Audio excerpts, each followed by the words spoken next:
ಶುಭಾಶಯಗಳು. ನನಗೆಲ್ಲರೂ ಇಲ್ಲಿ ಹೆಣ್ಮಕ್ಳೇ ಕಾಣಿಸ್ತಾ ಇದ್ದಾರೆ, ಸ್ಟೇಜ್ ಮೇಲೆ ಮಾತ್ರ ಗಂಡು ಮಕ್ಕಳು ಕಾಣಿಸ್ತಾರೆ. ಓಕೆ, ನಮ್ಮ ದೇಶದಲ್ಲಿ ಈಗಿನ ಪರಿಸ್ಥಿತಿಯಲ್ಲಿ ನಂಬರ್ 1 ಕ್ಯಾನ್ಸರ್ ಯಾವುದು ಅಂತ ಯಾರಿಗಾದ್ರೂ ಗೊತ್ತಾ?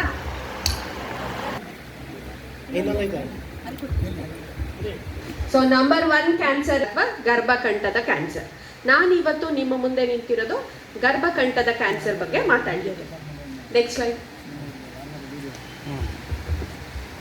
So as we know, breast cancer will be the first cancer, but second one is cervical cancer.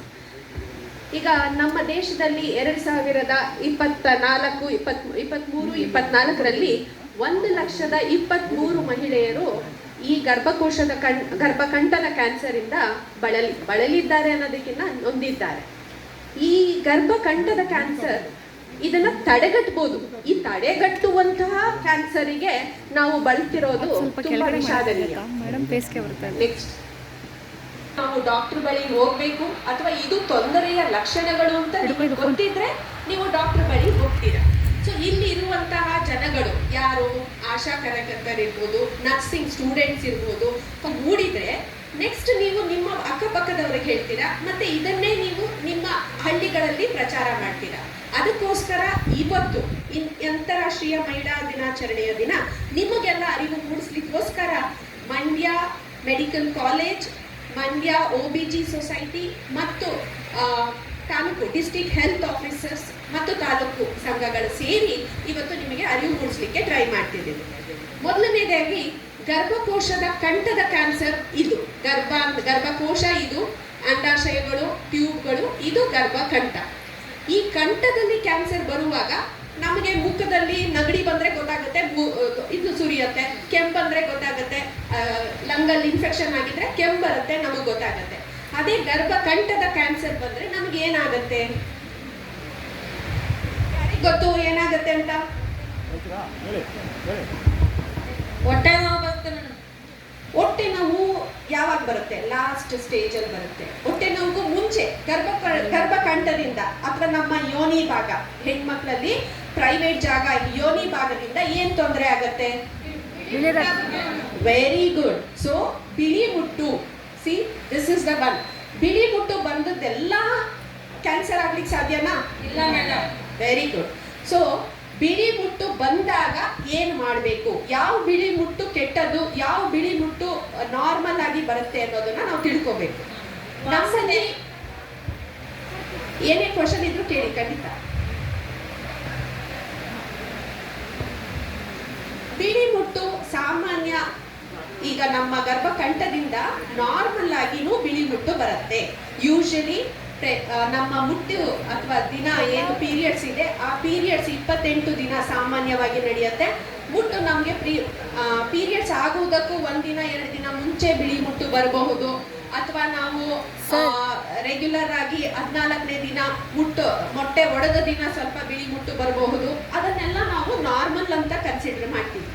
But ಬಿಳಿ ಮುಟ್ಟು ಯಾವಾಗ ಅಬ್ನಾರ್ಮಲ್ ಆಗುತ್ತೆ ಅಥವಾ ಯಾವಾಗ ತೊಂದರೆ ಕೊಡುತ್ತೆ ಅಂತ ಹೇಳಿದ್ರೆ, ಅದು ತುಂಬಾ ಜಾಸ್ತಿ ನಮ್ಮ ಅಂಡರ್ ಗಾರ್ಮೆಂಟ್ಸ್ ಅಥವಾ ನಾವು ಏನು ಹಾಕೊಂಡಿರ್ತೀವಿ ಆ ಬಟ್ಟೆಗಳು ಗಟ್ಟಿ ತರ ಆದಾಗ, ತುಂಬಾ ಒದ್ದೆಯಾಗಿ ನಾವು ನಡೆಯೋದಾಗ ಅದು ತೊಂದರೆ ಕೊಟ್ಟಾಗ, ಸ್ಮೆಲ್ ಬಂದಾಗ, ವಾಸನೆ ಭರಿತ ಬಿಳಿ ಮುಟ್ಟು ಅದು ತೊಂದರೆಗೆ ಅನುವು ಮಾಡಿಕೊಡ್ತಾರೆ. ಇವು ಎಲ್ಲ ಲಕ್ಷಣಗಳು ಜಾಸ್ತಿ ಬಿಳಿ ಮುಟ್ಟಾಗುವುದು, ಬಣ್ಣ ಚೇಂಜ್ ಆಗುವುದು, ಅಥವಾ ಕಡತ ಬರುವುದು, ಅಥವಾ ವಾಸನೆ ಬರುವುದು, ಇದೆಲ್ಲವೂ ನಮ್ಮಲ್ಲಿ ತೊಂದರೆ ಇದೆ ಇರುವಂತಹ ಮುನ್ಸೂಚನೆಗಳು. ಸೊ ಈಗ ಹೇಗೆ ನಗಡಿ ಬಂದಾಗ ನಮ್ಗೆ ಇನ್ಫೆಕ್ಷನ್ ಆಗಿದೆ ಅಂತ ಗೊತ್ತಾಗುತ್ತೆ, ಗರ್ಭಕೋಶದಲ್ಲಿ ಏನೋ ತೊಂದರೆ ಆಗಿದೆ. ಅದೇನು ಬರೀ ಬಿಳಿ ಮುಟ್ಟು ಬಂದ ತಕ್ಷಣ ನಿಮ್ಗೆ ಅದು ಕ್ಯಾನ್ಸರ್ ಅಂತಲ್ಲ, ಅಥವಾ ಬಿಳಿ ಮುಟ್ಟು ವಾಸನೆ ಬಂದ ತಕ್ಷಣ ಕ್ಯಾನ್ಸರ್ ಅಂತಲ್ಲ. ಆದ್ರೆ ಇವು ಲಕ್ಷಣಗಳು, ಮುನ್ಸೂಚನೆಯಾಗಿ ನಮ್ಗೆ ತಿಳಿಸುವಂತಹ ಲಕ್ಷಣಗಳು.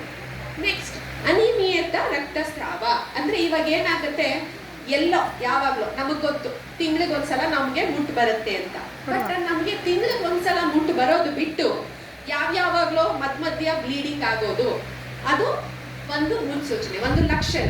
ಏನು ನಮಗೆ ಕ್ಯಾನ್ಸರ್ ಆಗಿರಬಹುದಾ ಅಂತ ತಿಳ್ಕೋಬೇಕು. ಕರೆಕ್ಟ್ ಆಗಿ ಹೆಣ್ಮಕ್ಳಲ್ಲಿ ತಿಂಗಳಿಗೊಮ್ಮೆ ಮುಟ್ಟು ಬರೋದು ನಾರ್ಮಲ್. ಆ ತಿಂಗಳಿಗೆ ಮುಟ್ಟು ಬರ್ತೇನೆ ಮಧ್ಯ ಮಧ್ಯ ಯಾವಾಗಲೂ ಬ್ಲೀಡಿಂಗ್ ಆಗೋದು ಅಬ್ನಾರ್ಮಲ್ ಅಥವಾ ತೊಂದರೆಯ ಲಕ್ಷಣ. ನೆಕ್ಸ್ಟ್, ಈಗ ನಮಗೆ ವಾಸನೆ ಬಂದಿದ್ದು ಹೇಳಾಯ್ತು. ನೆಕ್ಸ್ಟ್, ಜೊತೆ ಸೇರಿದಾಗ ಅಂದ್ರೆ ಸೆಕ್ಷುಯಲಿ ಆಕ್ಟಿವ್ ಹೆಣ್ಮಕ್ಳು ಅಥವಾ ಮದುವೆಯಾಗಿ ಗಂಡನ ಜೊತೆ ವಾಸಿಸುತ್ತಿರುವ ಹೆಣ್ಮಕ್ಳಲ್ಲಿ ಜೊತೆ ಸೇರಿದಾಗ, ಯಾವಾಗ ಜೊತೆ ಸೇರ್ತೀರಾ ಅವಾಗ ಬ್ಲೀಡಿಂಗ್ ಶುರು ಆಗುತ್ತೆ. That is one of the sign of CA cervix ಅಥವಾ ಗರ್ಭಕಂಠದ ಕ್ಯಾನ್ಸರ್. ಅನಿಯಮಿತ ರಕ್ತಸ್ರಾವ, ಎಲ್ಲೋ ಹೋಗಿರ್ತೀರಾ, ಬಸ್ಸಲ್ಲಿ ಹೋಗಿರ್ತೀರಾ, ನಿಮ್ಗೆ ಅವಾಗ ಮುಟ್ಟಿನ ಟೈಮ್ ಇರಲ್ಲ, ಸಡನ್ ಆಗಿ ಬ್ಲೀಡಿಂಗ್ ಆಗುತ್ತೆ. ಸೊ ದಟ್ ಮೀನ್ಸ್ ಅಲ್ಲಿ ಏನೋ ತೊಂದರೆ ಇದೆ, ಅದನ್ನ ಚೆಕ್ ಮಾಡಿಸ್ಕೋಬೇಕು ಅಂತ ಹೇಳುತ್ತೆ. ಪೋಸ್ಟ್ ಕಾಯಿಟಲ್ ರಕ್ತಸ್ರಾವ ಅಂದ್ರೆ ಜೊತೆ ಸೇರಿದಾಗ ಆಗುವಂತಹ ಬ್ಲೀಡಿಂಗ್ ಅಂತ ನಾವು ಒಂದು ಲಕ್ಷಣ ಅಂತ ಹೇಳ್ತೀವಿ. ಅನಿಯಂತ್ರಿತ ಮೂತ್ರ. ಅನಿಯಂತ್ರಿತ ಮೂತ್ರ ಅಂದ್ರೆ ನಮ್ಗೆ ಯೂಶಲಿ ಒಂದಕ್ಕೆ ಹೋಗ್ಬೇಕು ಅನ್ನುವಾಗ ನಮ್ಮ ಬ್ರೈನಿಗೆ ಸೆನ್ಸೇಷನ್ ಹೋಗುತ್ತೆ, ಅವಾಗ ನಾವೇನ್ ಮಾಡ್ತೀವಿ, ಟಾಯ್ಲೆಟ್ಗೆ ಹೋಗ್ತೀವಿ, ಯೂರಿನ್ ಮಾಡ್ತೀವಿ. ಬಟ್ ಅದೇ ಈ ಗರ್ಭಕಂಠದ ಕ್ಯಾನ್ಸರ್ ಇರುವಾಗ ಕ್ಯಾನ್ಸರ್ನ ಮುಂದೆ ನಮಗೆ ಒಂದದ ಚೀಲ, ಬ್ಲಾಡರ್, ಯೂರಿನರಿ ಬ್ಲಾಡರ್ ಅಂತ ಇರುತ್ತೆ, ಅದು ಇನ್ವಾಲ್ವ್ಮೆಂಟ್ ಆದಾಗ ನಮಗೆ ನಾವು ಒಂದವನ್ನ ಅಥವಾ ಯೂರಿನ್ ಮೂತ್ರವನ್ನ ಕಂಟ್ರೋಲ್ ಮಾಡೋದಕ್ಕಾಗಲ್ಲ. ನೀವು ಎದ್ದು ಓಡಾಡ್ತಾ ಇದ್ರು ನೀರ್ ತರ ತೊಟ್ಟಿಗ್ತಾ ಇರುತ್ತೆ. ದಟ್ ಈಸ್ ಕಾಲ್ಡ್ ಇಸ್ ಅನಿಯಮಿತ ಮೂತ್ರ. ಆ ಮೂತ್ರ ಸಡನ್ ಆಗಿ ಹೋಗೋದು ಅಥವಾ ಎದ್ದು ಓಡಾಡುವಾಗ ಬರುವಂತ ಮೂತ್ರ ಇದ್ರೆ ನಮ್ಮಲ್ಲಿ ಏನೋ ತೊಂದರೆ ಆಗಿದೆ ಗರ್ಭಕಂಠದಲ್ಲಿ ಅಂತ ತಿಳಿದುಕೊಂಡು ನಾವು ಪರೀಕ್ಷೆಯನ್ನು ಮಾಡಿಸಿಕೊಳ್ಳಬೇಕು. ನೆಕ್ಸ್ಟ್, ವಾಟ್ ಆರ್ ದ ಕಾರಣ. ಈಗ ನಮಗೆ ಗೊತ್ತಾಯ್ತು ಏನೇನು ಲಕ್ಷಣಗಳು ಕಾಣಿಸುತ್ತೆ ನಮಗೆ ಗರ್ಭಕಂಠದ ಕ್ಯಾನ್ಸರ್ ಬರೋದಕ್ಕೆ ಮುಂಚೆ ಅಂತ. ಕಾರಣಗಳು ಏನು, ಆ ಕ್ಯಾನ್ಸರ್ ಬರಲಿಕ್ಕೆ ಕಾರಣಗಳು ಏನು?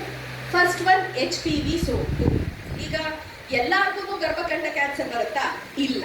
ಗರ್ಭಕಂಠ ಕ್ಯಾನ್ಸರ್ ಬರೋದಕ್ಕೆ ಮೇಜರ್ 95 to ಆಲ್ಮೋಸ್ಟ್ 98% ಥಿಂಗ್ ಗರ್ಭಕಂಠದ ಕ್ಯಾನ್ಸರ್ ಬರೋದಕ್ಕೆ ಕಾರಣ ಏನು? HPV virus. ಅರ್ಥ ಆಯ್ತಾ? HPV ವೈರಸ್ಸೇ ಗರ್ಭಕಂಠದ ಕ್ಯಾನ್ಸರ್ಗೆ 95 to 98% ಕಾರಣ ಆಗಿದೆ. ಈಗ ಆರಂಭಿಕ ಮದುವೆ. ವಾಟ್ ಈಸ್ ಆರಂಭಿಕ ಮದುವೆ? ನಮ್ಮಲ್ಲಿ ಮಗಳು 10ನೇ ಕ್ಲಾಸ್ ಓದಿದ್ಲು, 12ನೇ ಕ್ಲಾಸ್ PUC ಮುಗಿಸಿದ್ಲು, ಅವಳನ್ನ ಕಾಲೇಜಿಗೆ ಕಳ್ಸೋದು ಬೇಡ, ನಾವು ಮದುವೆ ಮಾಡೋಣ, ಈ ತರ ಇದೆಯಾ ಈಗ್ಲೂ? ಇಲ್ಲ ಅಲ್ಲ. ಈಗೆಲ್ಲ ಹೆಣ್ಮಕ್ಳು ಕಾಲೇಜಿಗೆ ಹೋಗಿ ಡಿಗ್ರಿ ತಗೊಂಡ್ಮೇಲೆ ಮದ್ವೆ ಆಗ್ತಿದ್ದಾರೆ. Very good. ಸೊ ನಮ್ಮ ಮಳವಳ್ಳಿಯವರೆಲ್ಲ ಡಿಗ್ರಿ ಆದ್ಮೇಲೆ ಮದ್ವೆ ಆಗ್ತೀರಾ? Very good. ಸೊ 10ನೇ ಕ್ಲಾಸೋ 12ನೇ ಕ್ಲಾಸೋ ಮುಗಿಸಿದ ತಕ್ಷಣ ಖಂಡಿತ ಮಕ್ಕಳಿಗೆ ಮದ್ವೆ ಮಾಡಬೇಡಿ. ಅದು ಅವರ ಅವರ ಗರ್ಭ ಆಗ್ಬೋದು, ಅವರ ದೇಹದ ಅಂಗಾಂಗಗಳಾಗ್ಬೋದು, ಇನ್ನೂ ಬೆಳವಣಿಗೆ ಬಂದಿರಲ್ಲ. ಈಗ ನೀವು ಒಂದು ಹೂವು ಹರಳಕ್ ಮುಂಚೆ ಮಗ್ಗನ್ನ ತಗೋ ಬಂದ್ಬಿಟ್ಟು ಕೆಲವರು ಹರಳಿಸ್ತಾರೆ, ತುಂಬಾ ಮಾಡಿ ಮೆಕ್ಯಾನಿಕಲಿ ಹರಡಿಸ್ತಾರೆ. That is not good. ಅದು ಅದ್ರದ ನೈತಿಕತೆ ಅಲ್ಲ. ಸೊ ಅದೇ ರೀತಿ ಆರಂಭಿಕ ಮದುವೆಗೆ ತಕ್ಕ ಏಜ್ ಬಂದಾಗ ಮದುವೆ ಮಾಡ್ಬೇಕು. ತುಂಬಾ ಬೇಗ ಮದುವೆ ಮಾಡಿದ್ರೆ ಗರ್ಭಕಂಠ ಇನ್ನು ಬೆಳವಣಿಗೆನೇ ಆಗಿರಲ್ಲ. ಆ ಸಣ್ಣಕ್ಕಿರುವಂತಹ ಮುದ್ದು ಮೊಗ್ಗಾಗಿರುವಂತಹ ಗರ್ಭಕಂಠಕ್ಕೆ ನೀವು ತೊಂದರೆ ಕೊಡ್ತಿದ್ದೀರಾ ಅಂತ. ಸೊ ಆರಂಭಿಕ ಮದುವೆ is the second cause for cervical cancer. ಬಹುಲೈಂಗಿಕ ಪಾಲುದಾರರು. ಅಫ್ಕೋರ್ಸ್ ಒಬ್ರು ಒಂದು ಮದುವೆ ಆಗಿರ್ತಾರೆ, ಇನ್ನೊಂದು ಪಾರ್ಟ್ನರು. ಈಗ ಅರ್ಬನ್ ಅಥವಾ ಮೆಟ್ರೋ ಸಿಟೀಸ್ ಗಳಲ್ಲಿ ಈ ತರ ಇದೆ. ಬಟ್ ಆದ್ರೆ ಹಳೆ ಕಾಲದಿಂದಲೂ ಬಂದಿರುವಂತಹ ಕೆಲವೊಂದು ನಮ್ಮ ಊರುಗಳಲ್ಲಿರುವಂತಹ ಕಳೆಗಳಲ್ಲಿ ಬಹುಲೈಂಗಿಕ ಪಾಲುದಾರರು ಇರ್ತಾರೆ. That is one of the reason. ಅಂದ್ರೆ ಮಲ್ಟಿಪಲ್ ಪಾರ್ಟ್ನರ್ಸ್, ತುಂಬಾ ಜನ ಅವರಿಗೆ ಸೆಕ್ಸ್ ಮಾಡುವಂತವ್ರು ಇರ್ತಾರೆ. ಅಂತವ್ರಲ್ಲಿ ಈ ಸರ್ವೈಕಲ್ ಕ್ಯಾನ್ಸರ್ ಜಾಸ್ತಿ ಕಾಣಿಸ್ಕೊಳ್ಳುತ್ತೆ. ಇಮ್ಯುನೋಕಾಂಪ್ರಮೈಸ್. What is ಇಮ್ಯುನೋಕಾಂಪ್ರಮೈಸ್? ಇಮ್ಯುನೋಕಾಂಪ್ರಮೈಸ್ ಅಂದ್ರೆ ಈಗ ನನ್ನ ಶಕ್ತಿ ಇಲ್ಲ, ನಾನೀಗ ನೆಗಡಿ ಬಂತು ಅಂತ ಹೇಳಿದ ತಕ್ಷಣ ನಾನು ಏನಾದ್ರೂ ಔಷಧಿ ತಗೋತೀನ?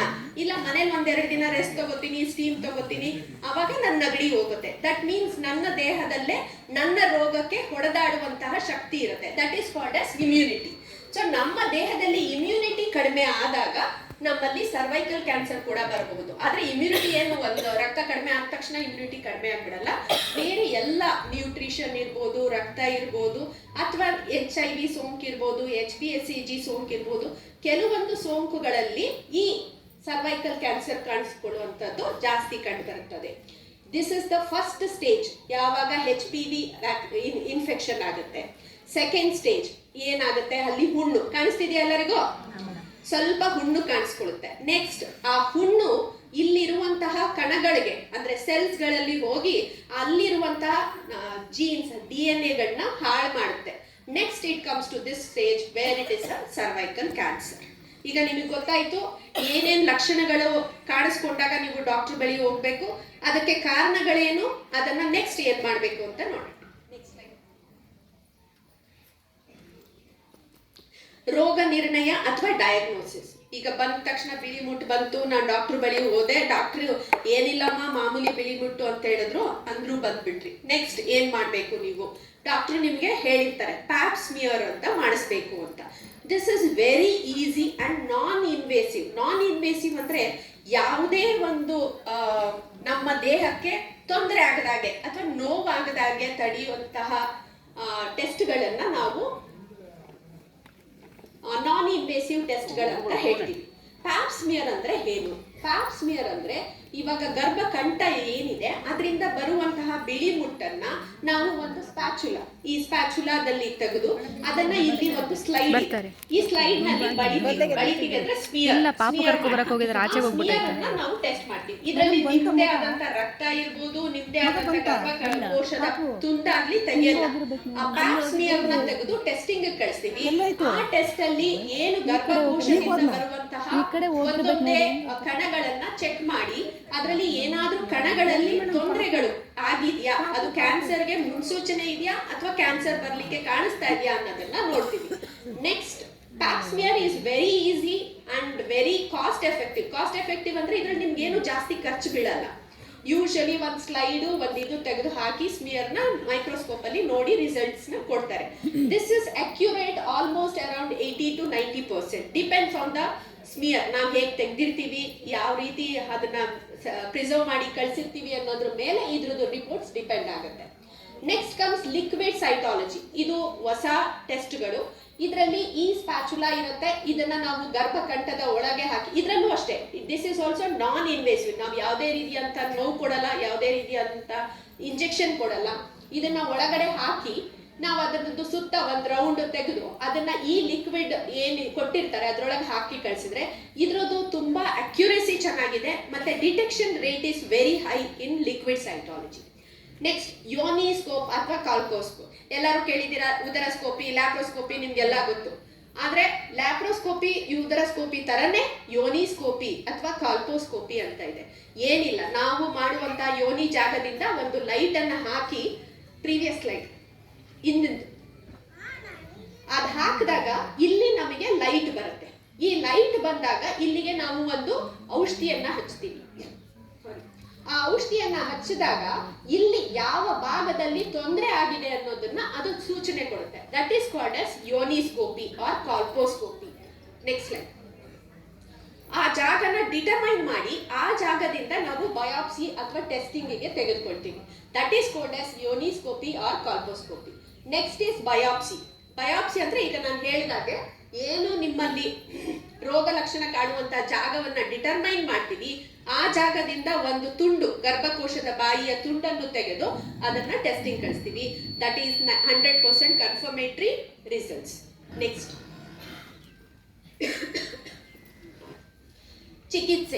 ಚಿಕಿತ್ಸೆಗಿಂತ ತಡೆಗಟ್ಟುವಿಕೆ ಉತ್ತಮ. ಚಿಕಿತ್ಸೆ ಇಸ್ ನಾಟ್ ದ ಆನ್ಸರ್, ತಡೆಗಟ್ಟುವಿಕೆ ಇಸ್ ದ ಆನ್ಸರ್. ನಾವು ಬಂದ ಮೇಲೆ ಅಳೋದಕ್ಕಿಂತ ಬರೋ ಮುಂಚೆನೆ ನಾವು ಏನ್ ಕ್ರಮಗಳನ್ನ ತಗೋಬೇಕು ಅದನ್ನ ತಗೋಬೇಕು. Next, what are the modes of treatment ಅಥವಾ ಚಿಕಿತ್ಸೆಗೆ ನಾವು ಯಾವ್ಯಾವ ರೀತಿ ಇದೆ. ನಮಗೆ ಗರ್ಭಕಂಠದ ಕ್ಯಾನ್ಸರ್ ಅಂದ ತಕ್ಷಣ ಎದುರ್ಕೊಂಡು ಅಯ್ಯೋ ನಾನು ಸತ್ತೇ ಹೋಗ್ತೀನಿ. ನೋ, ಇವತ್ತಿನ ಕಾಲದಲ್ಲಿ ಗರ್ಭಕಂಠದ ಕ್ಯಾನ್ಸರ್ ಬಂದವರು ಸಾಯುವುದು ತುಂಬಾ ಕಡಿಮೆ, ಯಾರು ಸಾಯಲ್ಲ. ಬಟ್ ಆ ನೋವಿಗೆ ಹೋಗ್ಬೇಕಲ್ಲ, ದಟ್ ಈಸ್ ವೆರಿ ಬ್ಯಾಡ್. ಅದಕ್ಕೆ ನಾವು ಬರೋಕ್ ಮುಂಚೆ ತಡೆಗಟ್ಟೋಣ. ಅಪ್ಪಿ ತಪ್ಪಿ ಬಂದಲ್ಲಿ ದೇರ್ ಆರ್ ಮೊಡಾಲಿಟೀಸ್, ತುಂಬಾ ಮೊಡಾಲಿಟೀಸ್ ಇದೆ ಮತ್ತೆ ತುಂಬಾ ಟ್ರೀಟ್ಮೆಂಟ್ ಎಫೆಕ್ಟಿವ್ ಆಗಿದೆ. ಏನ್ ಅದರಿಂದ ಯಾರಿಗೂ ತೊಂದರೆ ಆಗಲ್ಲ. ಬಂದದ್ದನ್ನ ಧೈರ್ಯವಾಗಿ ಎದುರಿಸಬೇಕು ಅನ್ನೋದೇ ತಿಳ್ಕೋಬೇಕಾಗಿರೋದು. First one is operation. ಈಗ ಇಲ್ಲಿ ಏನೋ ಒಂಚೂರು ಹುಣ್ಣು ಕಾಣಿಸ್ತು, ನೀವು ತುಂಬಾ ಬುದ್ಧಿವಂತರು, ಡಾಕ್ಟರ್ ಬಳಿ ಹೋದ್ರಿ, ಅವರು ಇಮಿಡಿಯೇಟ್ ಆಗಿ ನಿಮ್ಗೆ ಇಲ್ಲೊಂದ್ ಚೂರು ಕಾಣಿಸ್ಕೊಂಡಿದೆ ಅಮ್ಮ ಅಂತ ಹೇಳಿದ್ರು. ನೆಕ್ಸ್ಟ್ ಯಾವ್ದು ಟೆಸ್ಟ್ ಬೇಕು ಅದನ್ನೆಲ್ಲ ಮಾಡಿಸ್ತಾರೆ. ಎಲ್ಲೂ ಹರಡಿಲ್ಲ ಅಂತ ಗೊತ್ತಾದ ತಕ್ಷಣ ಸ್ಟೇಜ್ 1 ಅಲ್ಲೇ ಇರುವಾಗ, ಸ್ಟೇಜ್ 1A, ಸ್ಟೇಜ್ 1B ಇರುವಾಗ ತಕ್ಷಣ ಆಪರೇಷನ್ ಮಾಡಿ ನಿಮ್ಮ ಗರ್ಭಕೋಶನ ತೆಗಿತಾರೆ. ಗರ್ಭಕೋಶ, ಗರ್ಭಕಂಠ, ಅಂಡಾಶಯ ಮತ್ತು ಅದರ ಪಕ್ಕ ಇರುವಂತಹ ಅದುಗಳು, ಲಿಂಫ್ ನೋಡ್ಸ್ ಅಂತ ಏನ್ ಹೇಳ್ತೀವಿ, ಅದನ್ನ ತೆಗಿತಾರೆ. ಡಿಪೆಂಡಿಂಗ್ ಆನ್ ದ ಸ್ಟೇಜಸ್, ನೀವು ಯಾವ ಸ್ಟೇಜ್ ಅಲ್ಲಿ ಬಂದಿದ್ದೀರಾ ಅನ್ನೋದ್ರ ಮೇಲೆ ಅದನ್ನ ಆಪರೇಷನ್ ಮಾಡಿ ತೆಗಿತಾರೆ. ನೆಕ್ಸ್ಟ್ ರೇಡಿಯೇಷನ್ ಅಥವಾ ವಿಕಿರಣ ಅಥವಾ ಆಮ್ ಭಾಷೆಯಲ್ಲಿ ಕರೆಂಟ್ ಕೊಡ್ತಾರೆ. ಕರೆಂಟ್ ಕೊಟ್ಟಾಗ ಏನಾಗುತ್ತೆ? What are the benefits of current? Current ಕೊಟ್ಟಾಗ ನಿಮ್ಮಲ್ಲಿ ಇರುವಂತಹ ಕೆಟ್ಟ ಕಣಗಳು ಅಥವಾ ಕ್ಯಾನ್ಸರ್ ಸೆಲ್ಸ್ಗಳು ಡೆತ್ ಆಗ್ತವೆ. ಸೊ ಅದು ಸ್ಪ್ರೆಡ್ ಆಗದ ಹಾಗೆ ನಿಮ್ಮನ್ನ ಕಾಪಾಡ್ತದೆ. ಕೀಮೋಥೆರಪಿ ಸರ್ವೈಕಲ್ ಕ್ಯಾನ್ಸರ್ ಅಲ್ಲಿ very less effective, but still it is effective. ಕೆಲವೊಂದು ಬಯಾಪ್ಸಿ ಮಾಡಿದಾಗ ಕಣಗಳಲ್ಲಿ ನಾವು IHC ಅಂತ ಮಾಡ್ತೀವಿ, ಇಮ್ಯುನೋಹಿಸ್ಟೋಕೆಮಿಸ್ಟ್ರಿ ಅಂತ. ಏನಾದ್ರೂ ಮಾತ್ರೆಗಳು, ಈಗ ನೀವ್ ಹೆಂಗೆ ನಗಡಿಗೆ ಮಾತ್ರೆ ತಗೊಂಡಾಗ ಕಡಿಮೆ ಆಗುತ್ತೆ, ಅದೇ ರೀತಿ ಯಾವ್ದಾದ್ರು ಇಂಜೆಕ್ಷನ್ ತಗೊಂಡ್ರೆ ಈ ಕ್ಯಾನ್ಸರ್ ಕಡಿಮೆ ಆಗುತ್ತಾ ಅನ್ನೋ ನೋಡೋದೇನೆ IHC. ಈ IHC ಮಾಡಿದಾಗ ನಮ್ಗೆ ಈ ಏನು ಗರ್ಭಕಂಠದ ಕ್ಯಾನ್ಸರ್ ಇದೆ, ಇದು ನಾನು ಇಂಜೆಕ್ಷನ್ ಕೊಟ್ಟಾಗ ಸರಿ ಹೋಗೋ ಚಾನ್ಸಸ್ ಇದೆಯಾ ಅಥವಾ ಹರಡದೇ ಇರೋ ಚಾನ್ಸಸ್ ಇದೆಯಾ ಅಂತ ನೋಡಿ ಅದನ್ನ ನಾವು ಕೀಮೋಥೆರಪಿ ಮೂಲಕ ಕೊಡಬೇಕು. ವಾಟ್ ಈಸ್ ಪೂರಕ ಚಿಕಿತ್ಸೆ ಅಂದ್ರೆ ಏನು? ಈಗ ನಾನು ಹೇಳಿದೆ ಇಮ್ಯುನೋ ಕಾಂಪ್ರಮೈಸ್ಡ್ ಸ್ಟೇಟ್ ಅಂತಂದ್ರೆ ಯಾರಲ್ಲಿ ರೋಗ ನಿರೋಧಕ ಶಕ್ತಿಗಳು ಇರಲ್ವೋ ಅಂತವರಲ್ಲಿ ನಾವು ಪೂರಕ ಚಿಕಿತ್ಸೆಯನ್ನ ಕೊಡ್ತೀವಿ. ಈಗ ತುಂಬಾ ಲಾಸ್ಟ್ ಸ್ಟೇಜ್ ಅಲ್ಲಿ, ಏನೋ 4th ಸ್ಟೇಜ್ ಅಲ್ಲಿ ಬಂದ್ರು, ಈಗಿನ ಕಾಲದಲ್ಲಿ ಆತರ ನೋಡೋದ್ ಕಷ್ಟ, but still there are people ಯಾವ 4th ಸ್ಟೇಜ್ ಅಲ್ಲಿ ಬರುವಂತವ್ರು. ಅಂತ ಸ್ಟೇಜ್ ಅಲ್ಲಿ ಪೂರಕ ಚಿಕಿತ್ಸೆ ಅಂದ್ರೆ ಅವ್ರಿಗೆ ಏನು ಮಾಡಕ್ ನಾವು ಆಗೋದೇ ಇಲ್ಲ, ಆಪರೇಷನ್ ಮಾಡಕ್ ಆಗಲ್ಲ, ರೇಡಿಯೇಷನ್ ಅದು ಪೂರಕ ಚಿಕಿತ್ಸೆಯಲ್ಲಿ ಬರುತ್ತೆ. ಮತ್ತೆ ಅವ್ರ ನ್ಯೂಟ್ರಿಷನ್ ನೋಡ್ಕೋತೀವಿ, ಅಂದ್ರೆ ಅವ್ರಿಗೆ ಊಟ ಮಾಡಕ್ಕಾಗ್ಲಿ ಅಥವಾ ಅವರು ಬಂದ ಮಾಡೋದಾಗ್ಲಿ ಕಕ್ಕಸ್ ಮಾಡಕ್ಕಾಗ್ಲಿ ತೊಂದರೆ ಆಗದ ಹಾಗೆ ನಾವು ಏನ್ ಚಿಕಿತ್ಸೆಯನ್ನ ಕೊಡ್ತೀವಿ, ದೋಸ್ ಆರ್ ಕಾಲ್ಡ್ ಆಸ್ ಪೂರಕ ಚಿಕಿತ್ಸೆ. Next, so as I said, ತಡೆಗಟ್ಟುವಿಕೆ ಇಸ್ ಮೊದಲು important. You have to protect. ನಮ್ಮ ಗರ್ಭಕೋಶನ ನಾವು ಕಾಪಾಡ್ಕೋಬೇಕು. ಗರ್ಭಕೋಶ is not an extra vestigial organ, ನಮ್ಗೆ ಬೇಡ ಎಲ್ಲದಕ್ಕೂ. ಒಂಚೂರು ಬಿಳಿ ಮುಟ್ಟಾಯ್ತು ಇದನ್ನ ತೆಗೀರಿ ಅಂತ ದಯವಿಟ್ಟು ಬರಬೇಡಿ, that is not A good one. ನಮಗೆ ಗರ್ಭಕೋಶ ತುಂಬಾ ಮುಖ್ಯ. ಹಾರ್ಮೋನ್ ಲೆವೆಲ್ಸ್ ಹೆಂಗಸರಲ್ಲಿ ಕಾಪಾಡ್ಕೊಳ್ಳೋದು ತುಂಬಾ ಮುಖ್ಯ. ಸೊ ಗರ್ಭಕೋಶನ ಕಾಪಾಡ್ಕೋಬೇಕು ನಾವು. ಈಗ ಮಕ್ಕಳಲ್ಲಿ ಹುಟ್ಟಿದ ತಕ್ಷಣ ವ್ಯಾಕ್ಸಿನ್ ಹಾಕ್ಸ್ತೀರಾ? ಎಲ್ಲ ಆಶಾ ಕಾರ್ಯಕರ್ತರು ಏನೇನ್ ವ್ಯಾಕ್ಸಿನ್ ಹಾಕ್ಸ್ತೀರಾ? Very good. ಇದು ಕೇಳಿದ್ರೆ ಎಲ್ಲಾರ್ಗೂ ಗೊತ್ತಿದೆ. ಈಗ ಸರ್ವೈಕಲ್ ಕ್ಯಾನ್ಸರ್ಗೆ ಹೆಣ್ಮಕ್ಳಿಗೆ ವ್ಯಾಕ್ಸಿನ್ ಹಾಕ್ಸ್ತೀರಾ? ನೋಡಿ ಸೌಂಡ್ ಕಡಿಮೆ ಆಗೋಯ್ತು. ಎಸ್, ಇವಾಗ ಲಸಿಕೆ ಆರ್ ವ್ಯಾಕ್ಸಿನ್ ಸರ್ವೈಕಲ್ ಕ್ಯಾನ್ಸರ್ ಈಗ ಹೆಂಗೆ ನೀವೆಲ್ಲಾರು ಸೇರಿ ಜೊತೆಗೂಡಿ TB ಆಗಿರ್ಬೋದು, ಧನುರ್ವಾಯಿ ಇಂಜೆಕ್ಷನ್ ಆಗಿರ್ಬೋದು, ಹೇಗೆ ನೀವು ಕೊಟ್ಟು ಈಗ ನಮ್ಮ ಸಮಾಜದಲ್ಲಿ ಧನುರ್ವಾಯಿ ಇಲ್ಲ ಅಥವಾ TB ತುಂಬಾ ಕಡಿಮೆ ಸ್ಟೇಜ್ ಅಲ್ಲಿ ತಂದಿದ್ದೀರಾ, ಅದೇ ರೀತಿ ಮುಂದೆ ಇನ್ನೊಂದು 5 ವರ್ಷದೊಳಗಡೆ ನೀವು ಕ್ಯಾನ್ಸರ್ ಅನ್ನ, ಅದು ಗರ್ಭಕಂಠದ ಕ್ಯಾನ್ಸರ್, ಬೇರೆ ಯಾವುದೇ ಕ್ಯಾನ್ಸರ್ಗೂ ವ್ಯಾಕ್ಸಿನ್ ಇಲ್ಲ. ರಿಮೆಂಬರ್, ಯಾವುದೇ ಕ್ಯಾನ್ಸರ್ಗೂ ವ್ಯಾಕ್ಸಿನ್ ಇಲ್ಲ. The only vaccine developed for cancer is cervical or ಗರ್ಭಕಂಠದ ಕ್ಯಾನ್ಸರ್. ಸೊ ಗರ್ಭಕಂಠದ ಕ್ಯಾನ್ಸರ್ ನ ತಡೆಗಟ್ಟಕ್ಕೆ ನೀವೆಲ್ಲರೂ ಕೈ ಜೋಡಿಸಿ ವ್ಯಾಕ್ಸಿನ್ ಅನ್ನ ಹಾಕ್ಸ್ಬೇಕು. ಕಮಿಂಗ್ ಇಂಡಿಯಾದಲ್ಲಿ ಎಷ್ಟು ಸ್ಟೇಟ್ಗಳಿದಾವೆ, ರಾಜ್ಯಗಳಿದಾವೆ? 29. ಅಯ್ಯೋ ಜಾಸ್ತಿ ಆಗೋಯ್ತಲ್ಲ, 28 ಆಯ್ತಾ? 28 ರಾಜ್ಯಗಳಲ್ಲಿ, ಇಡೀ ಇಂಡಿಯಾದಲ್ಲಿ 3 ರಾಜ್ಯದಲ್ಲಿ ಲಸಿಕೆಯನ್ನ ಫ್ರೀ ಆಫ್ ಕಾಸ್ಟ್ ಗವರ್ಮೆಂಟ್ ಕೊಡ್ತಾ ಇದೆ. ನಮ್ ಕರ್ನಾಟಕದಲ್ಲಿ ಕೊಡ್ತಾ ಇದಾರಾ? Yes, only 3 states in India are in cervical cancer vaccine ನ ಫ್ರೀ ಆಗಿ ಹೆಣ್ಣು ಮಕ್ಕಳಲ್ಲಿ ಶಾಲಾ ಏಜ್ ನಲ್ಲೇ ಕೊಡ್ಲಿಕ್ಕೆ ಅಪ್ರೂವಲ್ ಕೊಟ್ಟಿದ್ದಾರೆ. ದಟ್ ಈಸ್, ಈ ವ್ಯಾಕ್ಸಿನ್ ನಿಂದಾಗಿ ನಾವು ಗರ್ಭಕಂಠದ ಕ್ಯಾನ್ಸರ್ ನ ತಡೆಗಟ್ಟಬಹುದು. ಅಂದ್ರೆ ನಾವು ಸ್ಕೂಲ್ ಮಕ್ಕಳಲ್ಲಿ ಈಗಲೇ ಕೊಟ್ರೆ ಅವಾಗ ನಮ್ಗೆ ಇನ್ನೊಂದು 5-10 ವರ್ಷದಲ್ಲಿ ಗರ್ಭಕಂಠದ ಕ್ಯಾನ್ಸರ್ ಅನ್ನ ತಡೆಗಟ್ಟಬಹುದು, ನಿರ್ಮೂಲನೆ ಮಾಡ್ಬಿಡ್ಬೋದು. ಅರ್ಥ ಆಯ್ತಲ್ಲ? ಸೊ ಲಸಿಕೆ, ವ್ಯಾಕ್ಸಿನೇಷನ್ ಇಸ್ ಮೋಸ್ಟ್ ಇಂಪಾರ್ಟೆಂಟ್.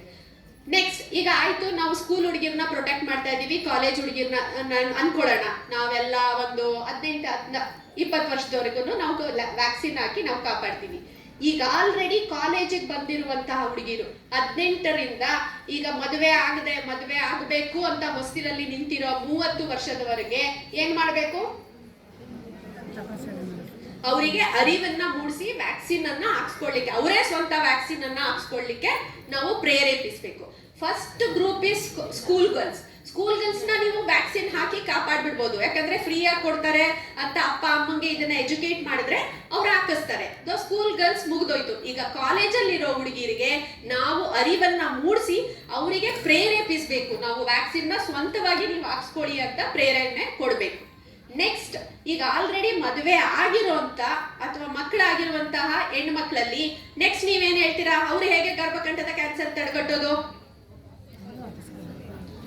ಪ್ರತಿ 3 ವರ್ಷಕ್ಕೊಮ್ಮೆ 35-40 ವರ್ಷ ದಾಟಿದವರು ಜಸ್ಟ್ ಒಂದು ಪ್ಯಾಪ್ಸ್ಮಿಯರ್, 3 ವರ್ಷಕ್ಕೋ 5 ವರ್ಷಕ್ಕೋ ಪರವಾಗಿಲ್ಲ, ಒಂದು ಪ್ಯಾಪ್ಸ್ಮಿಯರ್ ಮಾಡಿಸ್ಕೊಂಡ್ರೆ ನಿಮ್ಮಲ್ಲಿ ಗರ್ಭಕೋಶದ ಕಂಠದ ಕ್ಯಾನ್ಸರ್ ಬರಬಹುದಾ ಇಲ್ವಾ ಅನ್ನೋದನ್ನ ತಿಳ್ಕೋಬಹುದು. ಗೊತ್ತಾಯ್ತಲ್ವಾ? ಈಗ ಸೊ ನಾವು ಮಕ್ಕಳನ್ನಲ್ಲಿ ತಡೆಗಟ್ಟಿದ್ದಾಯ್ತು, ಕಾಲೇಜ್ ಹುಡುಗರಿಗೆ ನೀವೇ ತಗೊಳ್ಳಿ ವ್ಯಾಕ್ಸಿನ್ ಅಂತ ಹೇಳಿದ್ದಾಯ್ತು. ಈಗ ಆಲ್ರೆಡಿ ಮದುವೆ ಆಗಿರೋರಿಗೆ 3 ವರ್ಷಕ್ಕೊಮ್ಮೆ ನೀವು ಪ್ಯಾಪ್ಸ್ಮಿಯರ್ ಟೆಸ್ಟ್ ಮಾಡಿಸ್ಕೊಂಡು ಅದು ಬರ್ತಿದೆ ಅಂತ ಗೊತ್ತಾದ ತಕ್ಷಣ ಟ್ರೀಟ್ಮೆಂಟ್ ಅನ್ನ ನೀವು ತಗೋಬಹುದು. ನೆಕ್ಸ್ಟ್, ಸ್ಕ್ರೀನಿಂಗ್ ಪರೀಕ್ಷೆ. ಸ್ಕ್ರೀನಿಂಗ್ ಪರೀಕ್ಷೆ ಅಂದ್ರೆ ಎಲ್ಲ, ಈಗ ಕೆಲವೊಂದು ಸಂಘಟನೆಗಳು ಇದನ್ನ ತಡೆಗಟ್ಟೋದಕ್ಕೋಸ್ಕರ ಏನ್ ಮಾಡ್ತಿದ್ದಾರೆ, ಈ ತರ ಕಾರ್ಯಕ್ರಮಗಳನ್ನ ಆಯೋಜಿಸಿ ಅಲ್ಲಿ ಫ್ರೀ ಆಗಿ ಪ್ಯಾಪ್ಸ್ಮಿಯರ್ ಗಳನ್ನ ತೆಗಿತಾ ಇದ್ದಾರೆ. ಖಂಡಿತ ಗವರ್ಮೆಂಟ್ ಹಾಸ್ಪಿಟಲ್, ಮೆಡಿಕಲ್ ಕಾಲೇಜ್ಗಳಲ್ಲಿ ಫ್ರೀ ಆಗಿ ಪ್ಯಾಪ್ಸ್ಮಿಯರ್ ಟೆಸ್ಟ್ಗಳು, ಸ್ಕ್ರೀನಿಂಗ್ ಗಳು ನಡೀತಾ ಇರ್ತದೆ.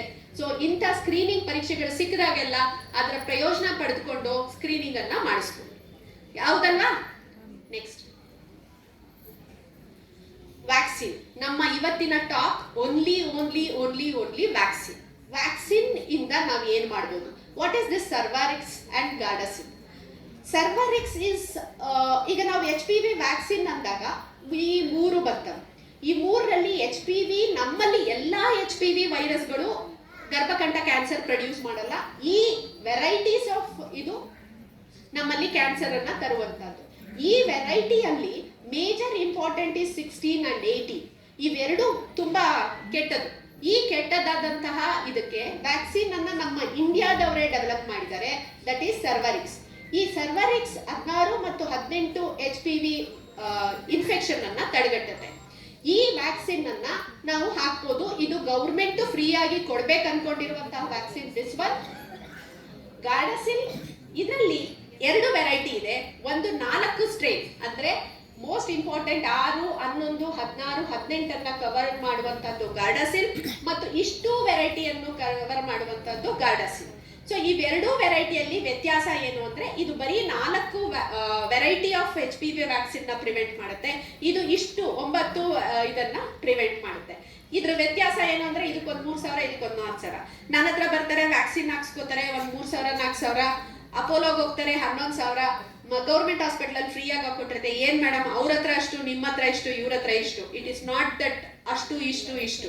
It is the value because of ಅವರ ಪ್ರಿವೆನ್ಷನ್ ಅನ್ನ ಎಷ್ಟು ಮಟ್ಟಿಗೆ ತಡೆಗಟ್ತಾರೆ ಅನ್ನೋದು ಡಿಪೆಂಡ್ಸ್. ಈಗ ಏನೋ ನನ್ನ ಹತ್ರ ಜಾಸ್ತಿ ದುಡ್ಡಿದೆ ಅಂದ್ರೆ ಜಾಸ್ತಿ ವೆರೈಟಿಗೆ ಹಾಕ್ಸ್ಕೊತೀವಿ, ಇಲ್ಲ ನನ್ನ ಹತ್ರ ಕಡಿಮೆ ದುಡ್ಡಿದೆ ಅಂದ್ರೆ ಇದನ್ನು ಹಾಕ್ಸ್ಕೋಬಹುದು. But the thing is, these are the major culprits. ಇವೆರಡನೇ ಇಂಪಾರ್ಟೆಂಟ್. ಇದಕ್ಕೆ ತಗೊಂಡ್ರೇನೆ ನಾವು 80-90% ಗರ್ಭಕಂಠದ ಕ್ಯಾನ್ಸರ್ ಅನ್ನ ಪ್ರಿವೆಂಟ್ ಮಾಡಬಹುದು. ನೆಕ್ಸ್ಟ್, ಏನಿದು? ಹುಡುಗರು ಯಾರದು? ಡಾಲಿ ಧನಂಜಯ್. ವಾವ್, ಎಲ್ಲರೂ ಹೆಸರಾಗಿದ್ದೀರಾ? Right. What is the dosage of vaccine? ಈಗ HPV ವ್ಯಾಕ್ಸಿನ್ ಬಗ್ಗೆ ಹೇಳಿದೆ ಮೇಡಮ್, ಬರೀ ವ್ಯಾಕ್ಸಿನ್ ಇಷ್ಟು ದುಡ್ಡು ಅಷ್ಟು ದುಡ್ಡು ಅಂದ್ರೆ ಯಾವಾಗ ಹಾಕ್ಸ್ಕೋಬೇಕು ಅಂತ ಹೇಳಿಲ್ಲ. ಯಾವಾಗ ಹಾಕಿಸ್ಕೋಬೇಕು? 6 months. ಈಗ ತಾನೇ ಸ್ಕೂಲ್ ಮಕ್ಕಳಿಗೆ ಮದುವೆ ಮಾಡ್ಬಿಟ್ರಲ್ಲಪ್ಪ. So it has to be given to girls. ಅವರ ಮೆನಾರ್ಕೆ ಏಜ್ ಅಥವಾ ಯೂಶಲಿ 9 ವರ್ಷದಿಂದ 12-14 ವರ್ಷದೊಳಗಡೆ ನಾವು ಸ್ಕೂಲ್ ನಲ್ಲಿ ಕವರ್ ಮಾಡಬೇಕು. ಸ್ಕೂಲ್ ನಲ್ಲಿ ಕವರ್ ಮಾಡ್ಲಿಕ್ಕೆ ಆಗಿಲ್ಲ ಅಂದಾಗ ಈಗ ನಾವು ಕೊಡ್ಬೇಕು. ಅವರ ಸೆಕ್ಷುವಲ್ ಲೈಫ್ ಫಸ್ಟ್ ಶುರು ಆಗುವ ಸೆಕ್ಷುವಲ್ ಲೈಫ್ ಮುಂಚೆನೆ ನಾವು ಅದನ್ನ ಕೊಡ್ಬೇಕು. ಈಗ ಆಗ್ಲೇ ಇಲ್ಲ ಅಂತಂದ ಸಂದರ್ಭದಲ್ಲಿ ವಾಟ್ ಇಸ್ ದಿಸ್ ಪಿಕ್ಚರ್? ಇದು ಎಂಗೇಜ್ಮೆಂಟಾ? ಇದೇನಿದು? ಎಷ್ಟು ಡಿಫ್ರೆನ್ಸ್?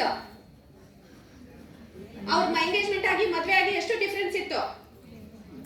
6 ತಿಂಗಳು ಡಿಫ್ರೆನ್ಸ್ ಇದ್ರು. ಸೊ ವ್ಯಾಕ್ಸಿನ್ ಯಾವಾಗ ಕೊಡ್ತೀರಾ? 6 ತಿಂಗಳು. First dose is in engagement, second dose in marriage. ಅರ್ಥ ಆಯ್ತಲ್ವಾ?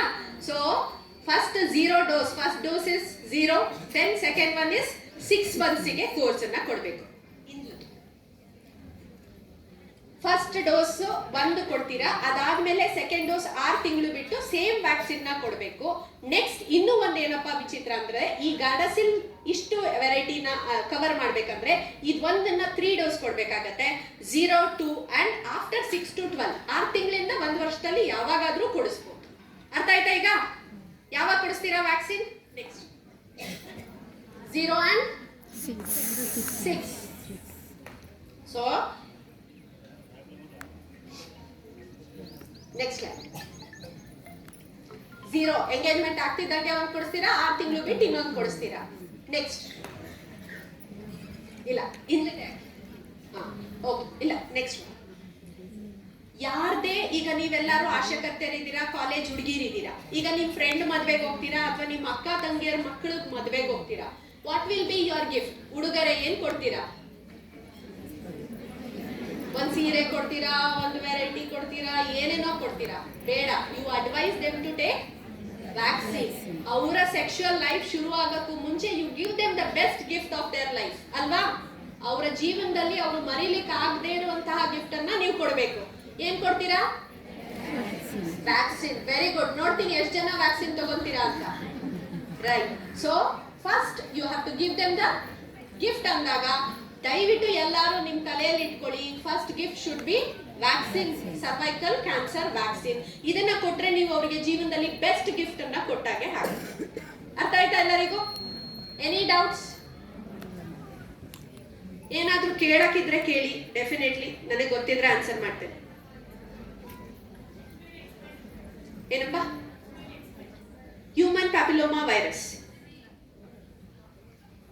ಅದು ವೈರಸ್, ಒಂದು ವೈರಸ್. ಅದು ಈಗ ಏನು, ನನ್ನ ಹಸ್ಬೆಂಡ್ ತುಂಬಾ ಕ್ಲೀನ್ ಇದ್ದಾರೆ, ನನ್ನ ಹಸ್ಬೆಂಡ್ ಎಲ್ಲೂ ಹೋಗಿಲ್ಲ, ನನಗೆ HPV ಬರಲ್ಲ. No, that is the wrong conception. HPV is present in each and every partner. ಅವರಲ್ಲಿ ನಾರ್ಮಲ್ ಆಗಿ ಇರುತ್ತೆ. ಯಾವುದೇ ಸೆಕ್ಷುಯಲಿ ಆಕ್ಟಿವ್ ಲೇಡಿಯಲ್ಲಿ HPV ಇರುತ್ತೆ, ಇರಲ್ಲ ಅಂತಲ್ಲ. ನೀವು ಸೆಕ್ಸ್ ಮಾಡಿದೀರಾ ಅಂತಾದ್ರೆ definitely there is HPV infection. But ಅದನ್ನ ನಿಮ್ಮ ದೇಹದಲ್ಲಿ ಇನ್ಫೆಕ್ಷನ್ ನ ಓಡಿಸ್ತಾ ಇರ್ಬೋದು, ಅಥವಾ ನಿಮ್ಮಲ್ಲಿ ಅದು ಎಫೆಕ್ಟ್ ಹೇಗ್ ಮಾಡಿದೆ ಅನ್ನೋದು important. Any active lady with, ಬರೀ ನಮ್ಗಷ್ಟೇ ಅಲ್ಲ, ಈವನ್ ಗಂಡಸರಿಗೂ these vaccines are available. Because ಅವರಲ್ಲೂ HPV ಇದೆ, ಇನ್ಫೆಕ್ಷನ್ ಇದೆ, ಅವರು ಕೂಡ ವ್ಯಾಕ್ಸಿನ್ ತಗೋಬೇಕು. ಬಟ್ ನಾವು ಅವ್ರಿಗೆ ಪ್ರಮೋಟ್ ಮಾಡ್ತಿಲ್ಲ, ಯಾಕಂದ್ರೆ ನಮ್ಮಲ್ಲಿ ಕ್ಯಾನ್ಸರ್ ಜಾಸ್ತಿ, ಅವರಿಗಿಲ್ಲ. ಅರ್ಥ ಆಯ್ತಲ್ಲ? Even males should receive cervical vaccine, Cervarix or Gardasil, because ಅವರಲ್ಲೂ ಪೀನಿಸ್ ಅಂಗಾಗ ಏನಿದೆ ಅದರಲ್ಲೂ ಕೂಡ ಕ್ಯಾನ್ಸರ್ ಬರುತ್ತೆ, ಅದಕ್ಕೂ ಕೂಡ ಈ ವ್ಯಾಕ್ಸಿನ್ ಎಫೆಕ್ಟಿವ್. ಸೊ ಅವರಿಗೆ the chances of cancer is very less. That's why we are promoting in girls. ಮತ್ತೆ ಮಹಿಳಾ ದಿನಾಚರಣೆ ಕೂತ್ಕೊಂಡು ನಾನು ಗಂಡಸರು ಕೊಡಿ ಅನ್ನೋದು ಬೇಡ, ನಮ್ಗೆ ಕೊಡೋಣ. Any other questions? Thank you.